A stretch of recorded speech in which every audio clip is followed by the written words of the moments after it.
When I was struggling with homosexuality, I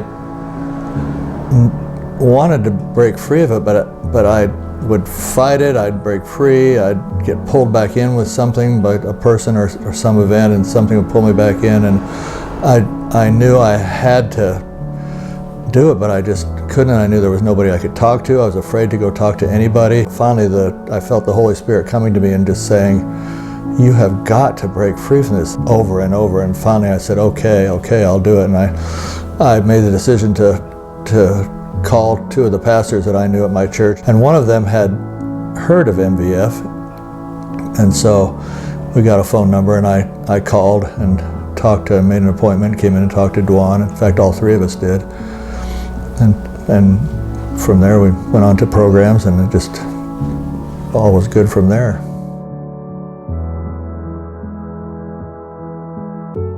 I always thought that my big struggle was homosexuality, and that was the problem. What I learned as I started meeting people and going through studies at Mid-Valley Fellowship, I understood that a big part of my problem had been relationships, the lack of them. I had friends, but I had never really developed strong, healthy, intimate relationships with other men.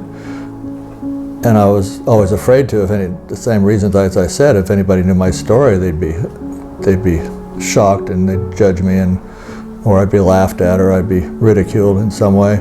So that was a big part. And also I had grown up with a father who was quite distant, so he was always there, but never had a good relationship with him. And so I never learned what it was. He never taught me what it meant to be a man and how to be in proper relationships with other men.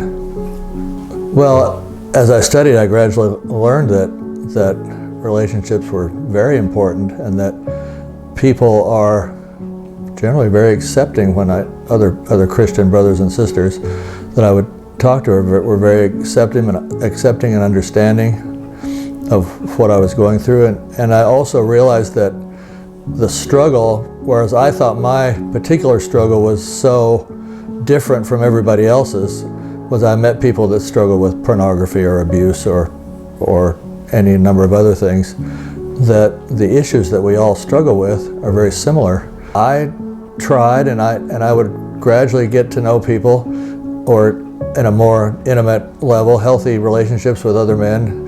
And as I talked to them, I found that people were accepting and understanding, and they would say things like how proud they were of me for being able to share that. And as time went on, I got braver and braver about sharing with people. And in fact, not long ago, I shared in front of my entire church my story, and people were absolutely wonderful. People were very accepting, very encouraging, telling me that, we still love you. We've always loved you. So that was, I guess, just another message that maybe I wasn't so off the wall as I thought I was. There are people who I can go talk to if I have a struggle. I can call somebody or